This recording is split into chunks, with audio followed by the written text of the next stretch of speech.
From a pick-me-up for a cold to a cure for plague, there are some strange ways to stay well in Warwickshire.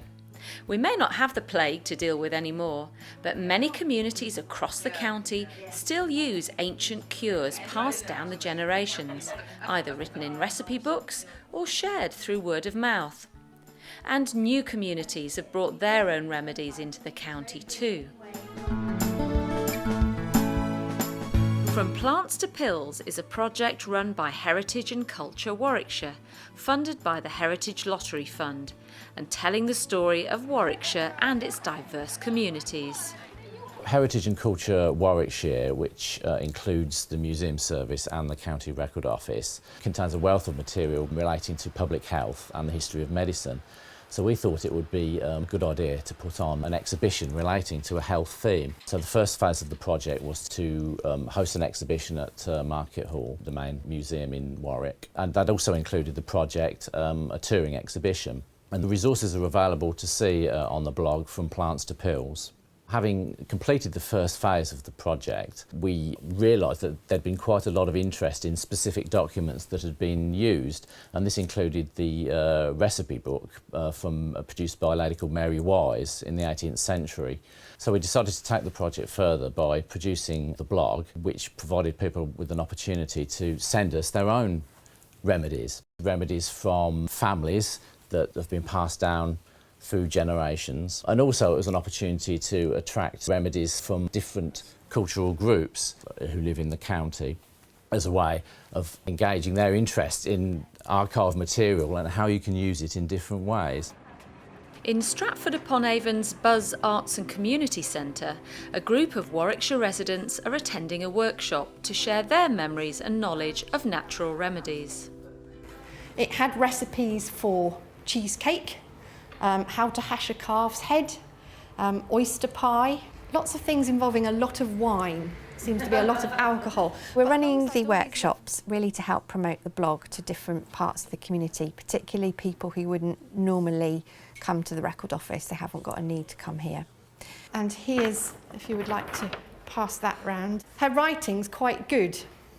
You could normally manage to read most of her handwriting, which is quite unusual for the 1730s. And they also get the chance to handle from our object handling from the museum. So we've got things like a Roman sponge on a stick and things like that.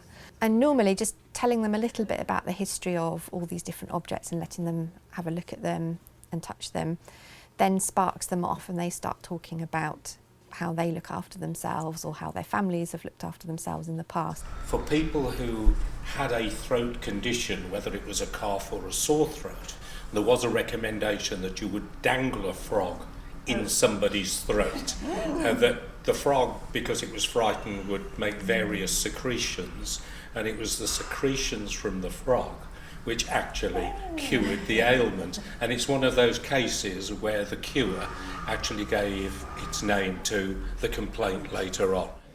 And I'm not trying that one either. And we often combine it with some blog training for them as well, so we show them how easy it is to look on the computer and put their own recipes on there themselves. If you believe that they're doing you good, then that's something, and if it tastes nice as well, it's even better.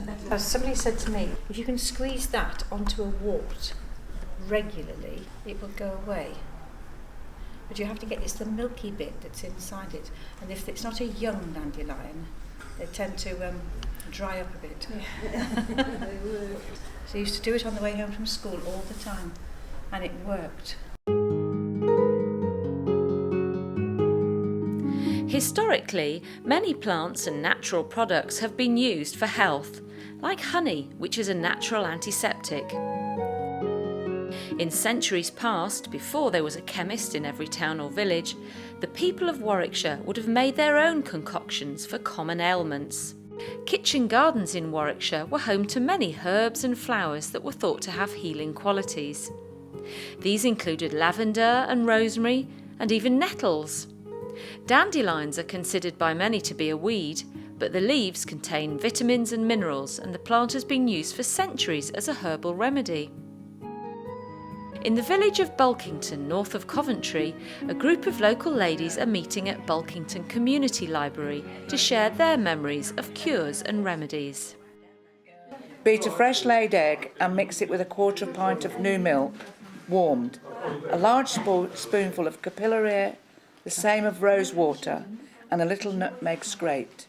Take it the first and last thing at night. I brought the linseed and licorice because they were Grandma's recipe. We always called it slip it. When any of us had a bad cough, Grandma's slip it was administered.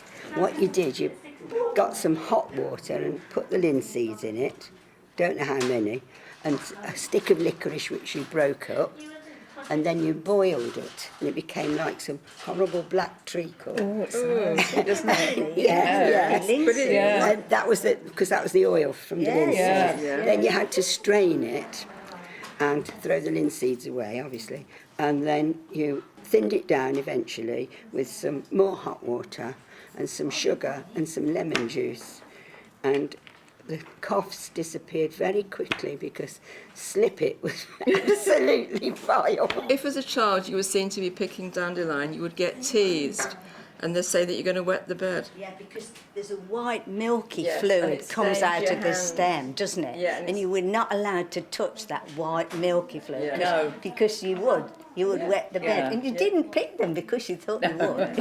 This sharing of knowledge is continuing a tradition of passing old wives' tales and health wisdom to the next generation.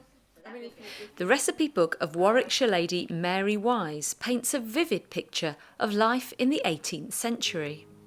Mary Wise actually lived on the site of the old record office with her husband Henry Wise. As was customary when people got married in those days, this was back in the 1730s, she started her household book. So it was more than just a recipe book. It has recipes for cheesecake, but alongside those, literally on the same page, it has the most excellent medicine against the plague, for example. We've got recipes that go back to the 1700s and even earlier, and that's great, but we are not collecting stuff from now enough. And it would be nice to collect recipes that are used by the people of Warwickshire now. They're very different from the people of Warwickshire who used to live here in the 1700s. They're not all landed estates and things like that. There's a lot of different communities and cultures coming in, and it would be great to make sure our archives reflect them in the same way that they reflect the people who lived here sort of 100 years ago, 200 years ago. Warwickshire residents with roots from further afield are starting to bring their remedies to the project. In Rugby, recipes from India and Indonesia are being shared, reflecting the diverse communities of the county. I learnt a lot as I grew up, because my grandparents did stuff in their everyday lives, because things were available around and they just used to either buy or pick up or gather and say, okay, use this for this and that. And then when you're young, it was part of life. It's good, as like you said, from generation to generation, it's part of the culture. This is in Indonesia, we call it pate. Here we call it stinky bean or smelly bean because it's so smelly. We use it in a cooking, but we didn't know what it's for medical reason. So we eat this one as one of the vegetable in curry. Is it dried and you get them in? No, it's seasonal, this one. So when the season, then you can buy it fresh. Across India, you use cinnamon definitely for regulating blood sugar. So for anybody that's got diabetes, what we normally do is to soak it overnight, drink the water the next day, or you powder it and put it in various soups and so on. Yeah, I mean, it's a bark of a tree.